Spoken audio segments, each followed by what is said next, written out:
The IBO, IBF, WBO and Super WBA unified heavyweight champion of the world, Anthony Joshua, has said that he believes that Deontay Wilder is taking the easy fight in Tyson Fury.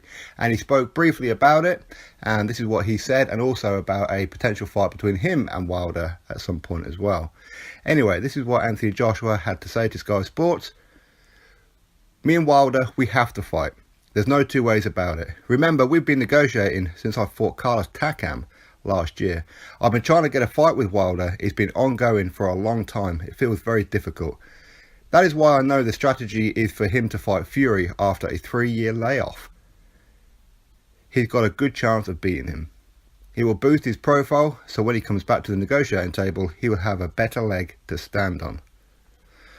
Tyson Fury's strategy is to put some money in the bank after a 3-year layoff. He'll continue talking rubbish as he does. In the long run, thunder strikes and it continues to strike. It's not like they've stolen the limelight. That's enough on the table for everyone to eat, in my opinion. So that is Anthony Joshua's statement. So basically he's saying that he's open to all challenges from Tyson Fury or Deontay Wilder and whoever else, as in there's enough food to eat, as in he's not really looking to steal the limelight. It's just that he believes that Fury versus Wilder hasn't stolen the limelight at all. And of course Tyson Fury will continue to talk trash and just build a fight between himself and Wilder, or keep on talking about Anthony Joshua, and there's absolutely nothing wrong with that. So it's interesting that on 2 occasions within that very, very short statement, he mentioned that Tyson Fury had a 3-year layoff. And it's absolutely correct. That's what I've been saying for quite some time. If Tyson Fury got back to his normal or his best, then would Wilder be open to take this fight? Probably not, to be honest. Now, as of right now, we're still waiting on a date and venue, which of course was one of the backbone reasons as to why Joshua vs Wilder didn't happen, because Team Wilder, they agreed to everything, just that they wanted a date and a venue. But yeah, he's quite happy to allegedly sign with a fight for Tyson Fury with no date and venue. Pretty odd, but that is what that one is. So yes, as I said before, Tyson Fury has been out of the ring for 3 years. Mental issues, all that crap with the UKAD and the British Boxing Board of Control, from which I hammered them for it for the longest time.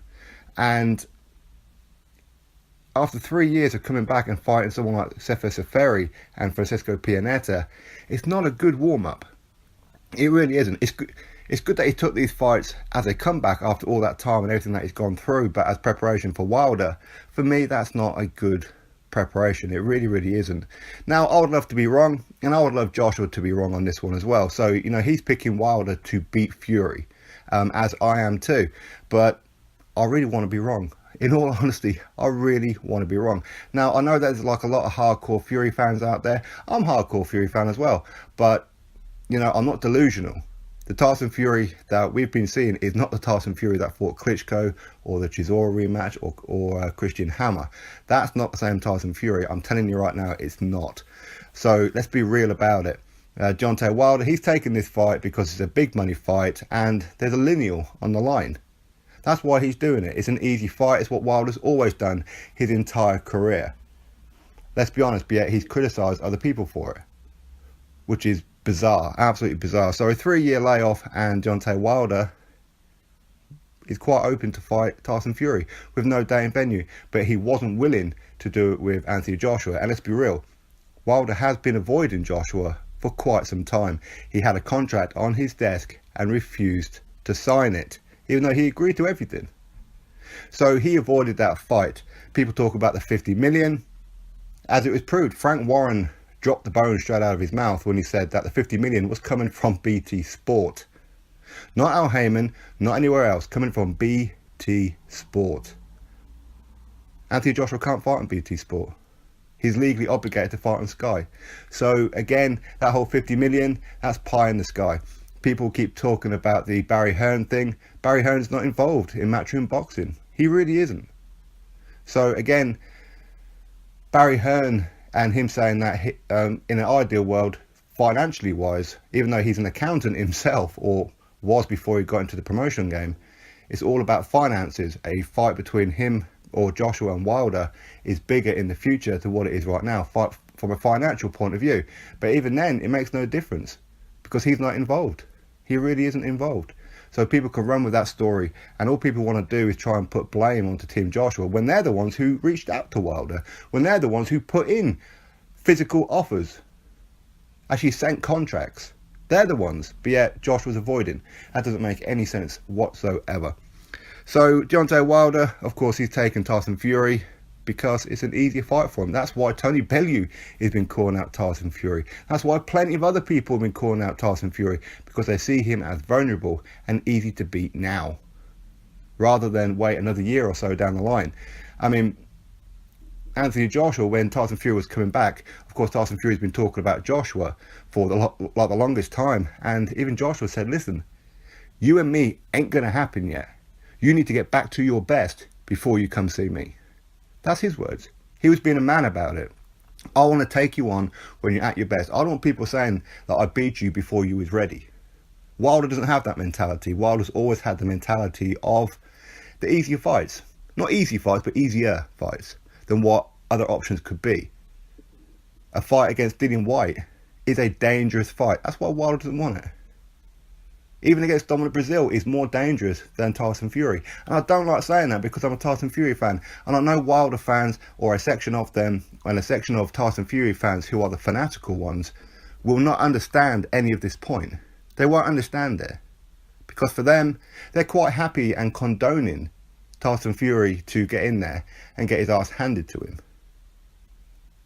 That's what the Wilder fans want. Tyson Fury fans are still living in the delusion that he's still the man of what he was 3 years ago. Well, he's not. I'm sorry, but he's not. I wish he was, but he's not. So anyway, that is Anthony Joshua's statement, that he believes that this is an easy fight for Deontay Wilder, and that's why he's taken it. He capitalised on Tyson Fury's inactivity and all the problems that he's had, and it's pretty much taken the easier option. But as he said, him beating Tyson Fury, not only will he be WBC heavyweight champion, but also lineal, that has a little bit more bargaining at the table. So maybe he can get a bigger percentage or a bigger higher offer, whatever it may be. So long term, he's probably doing the right thing, to be fair. But you know what, I know that, I mean, for me, there is one way of looking at it. As I said, I'm a big Tyson Fury fan, as I am with Joshua and that as well. But there is a section of Tyson Fury fans that are just absolute haters. Absolute haters. As there are with the section of Wilder fans, absolute haters. So in one regard, Wilder versus Tyson Fury shuts one of those fans up. And that's, for me, one of the good things about it. But ultimately, yeah, Deontay Wilder's taken an easy fight. That is what it is. There's no looking around it. I know that some of his fanboy channels are going to be trying to gloss over all that fact, just as they have with the whole contract situation, that even though Wilder had a contract on his desk that he agreed to and didn't sign it because of date and venue, they're not mentioning about the fact that he signed with Tyson Fury with no date and venue. So what's the issue there? They want to keep talking about the 50 million, but at no time are they mentioning the fact that the 50 million was coming from Frank Warren on BT Sport, where Joshua can't fight. See, it's whatever fits people's narrative. Anyway, that's what's going on. Anthony Joshua believes that Tyson Fury will probably get demolished by Deontay Wilder, and it's unfortunate because for me, I would love to see Anthony Joshua versus Tyson Fury, but ultimately I don't think we're going to get it. I hope we get it, and I hope Tyson Fury goes over there and gets the job done. Of course, there'll be a rematch, and then hopefully Tyson Fury can hang on to the belts as well. I hope that I'm going to be wrong. If ever I wish to be wrong about a result of a fight, it's going to be this one. It really is. But you know what?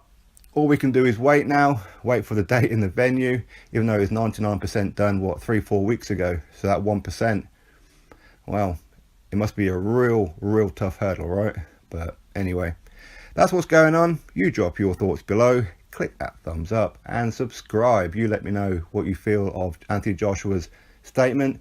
Is he right about Tyson Fury going in there too early? Is he right that Deontay Wilder is only taking this fight because it's an easy fight? Anyway, drop your thoughts below, click that thumbs up, subscribe. Catch you all on the next video.